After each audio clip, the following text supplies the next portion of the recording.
In this video, I'm going to show you how to fix error BLZBNTBNU00000006 for battle.net.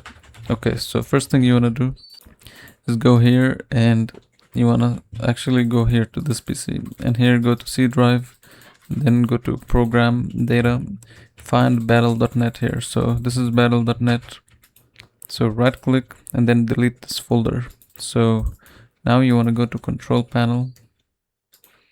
Over here, go to programs, and here find battle.net and completely uninstall it. So to find it faster, just click B, and then here you will just right click and uninstall.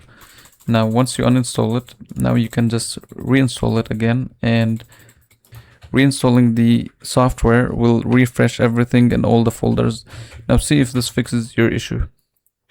Now if you're still having issues, then I recommend going to Windows Security, and over here you want to go to Security, you go to Virus and Threat, and then go to Manage Settings, then turn off real-time protection. So sometimes when you turn this off, this will most likely solve your issue, and that's it.